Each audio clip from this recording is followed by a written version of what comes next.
Hello, my quilting friends. My name is Leah Day, and welcome back to the Friendship Quilt Along. Today we are piecing our 8th block, this beautiful Patchy Octagon.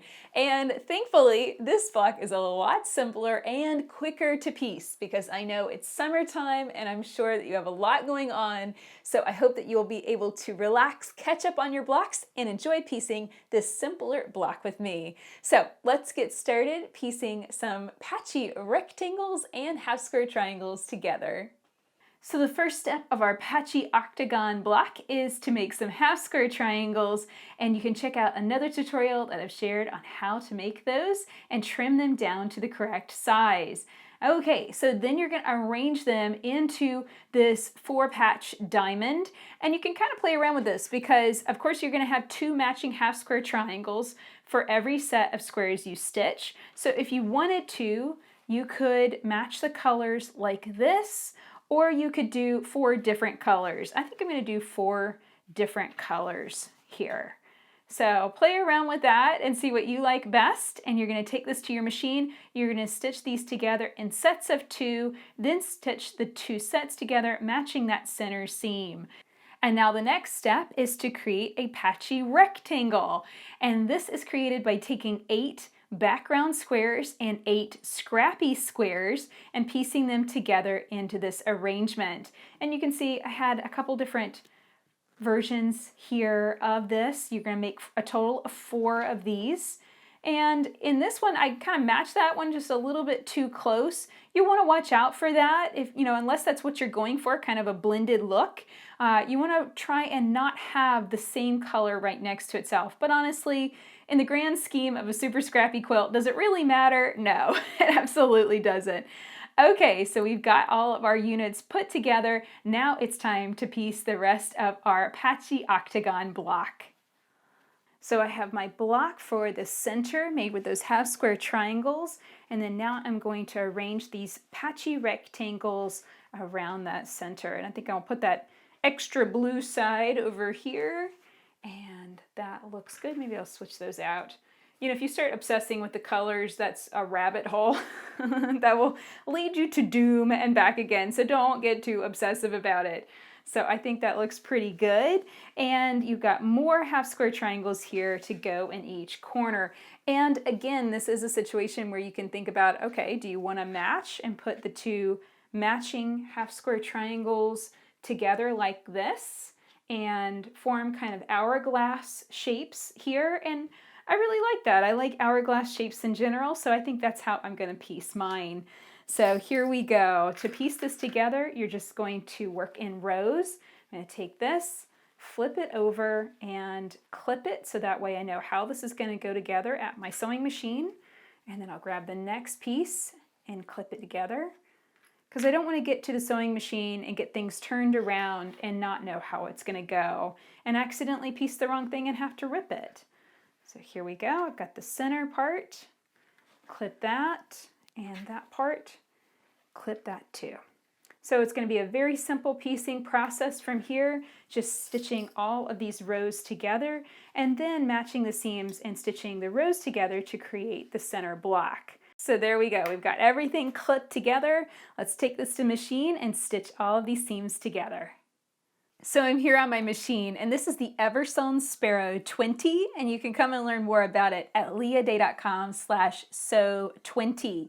So I've set it up here with a straight stitch with the needle in the center position, and I've dialed down my stitch length to 1.5 millimeters, and this is so it will produce a nice, tight, consistent stitch.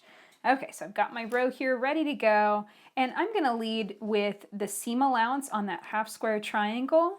I want to always start with the bulkiest part of the fabrics first. So I'm just lining this up, making sure that matches along the right side and along the top edge too.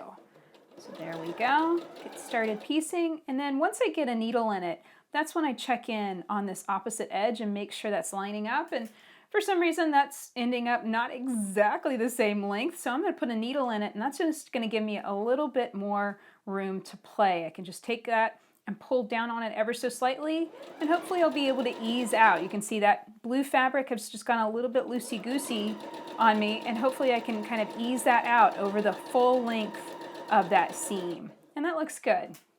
You know, it really makes a big difference with fabric preparation, you know, starch your fabric before you cut it. And I could just feel that blue fabric, and it felt a lot softer than the other fabrics. So there we go. That looks great. And I will finger press that seam allowance open and flat. I do that with all of my seams, so that way it really flattens it out, and that makes it much easier to quilt over. Okay, I'll flip this over the opposite edge, and in this case the seam allowance is here. That means the half square triangle has got to go on the bottom. So I'm going to arrange this like this. Make sure again to line up that right edge and the top edge nicely. Now I'm stitching on a scrap charger. Basically this is just a doubled up layer of fabric, and it keeps my machine in stitching mode so I don't have those long thread tails. And that helps because it reduces bobbin thread waste, and it also stops the machine from gagging, you know, and sucking the thread tails down in the bottom and all that kind of wonderful stuff. So that's why I'm always stitching through those little scraps. And it really saves you time, saves you some bobbin thread, and I don't know about you, but anything I can do to reduce the number of bobbins I gotta wind, I really like that. Okay, so I went on ahead and pieced the center row and that other side row here, and I'm gonna go on ahead and stitch these together for you so you can see how that's gonna work. We've got two major seams, well, really three major seams that need to match up here.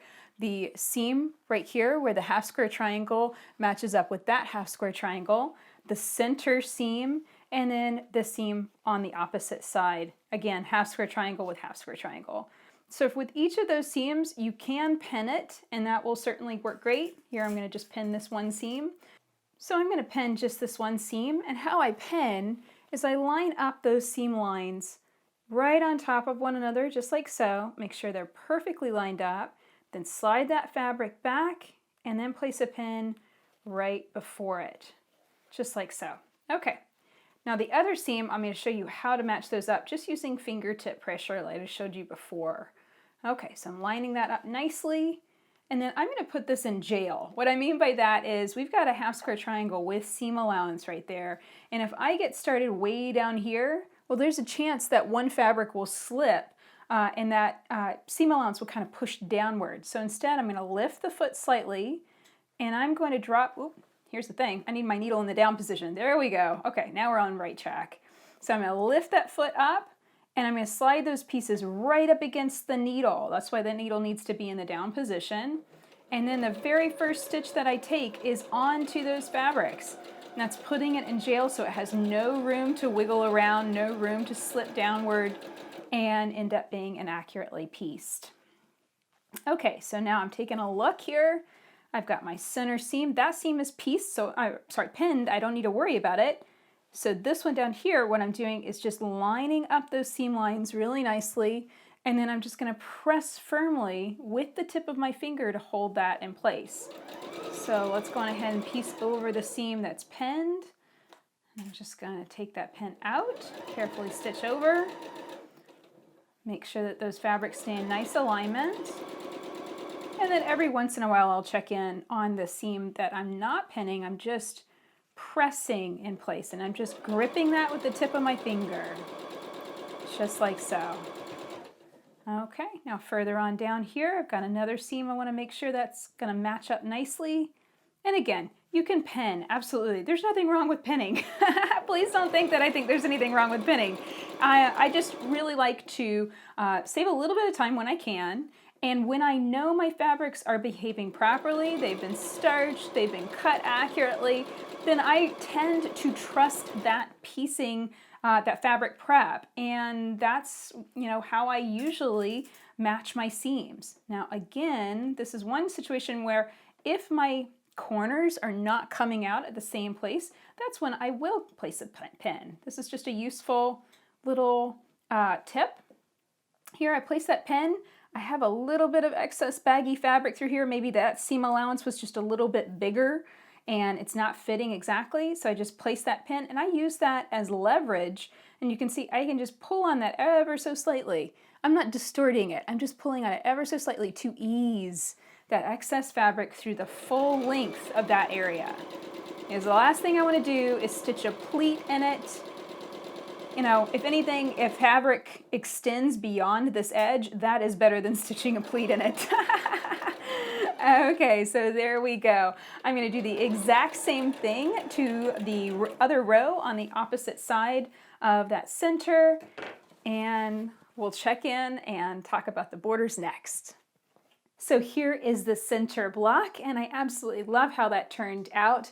I had just that little bit of fussing right around the half square triangles, and that could have been a product of the fabric going loose. Like in that one, I felt like the fabric had gone a little bit loose, like it didn't have enough starch. The other reason that it could have gone a little weird is if that seam allowance was a little bit big, then that would have shrunk the size of that rectangle, which means that piecing that unit would have ended up larger. So keep that in mind. Your seam allowance is something that you really want to pay attention to. Measure it and make sure that you're taking away exactly that 1/4 inch so that when you're piecing something like this together, you know, that unit's measuring exactly what it needs to match up with that unit. And if it's not, then that's something to check in with. Okay, so the last step is to piece on your borders. And this is a nice wide border this month. You just piece those on the sides, then the top and bottom. And here's what it looks like whenever you finish your Patchy Octagon block.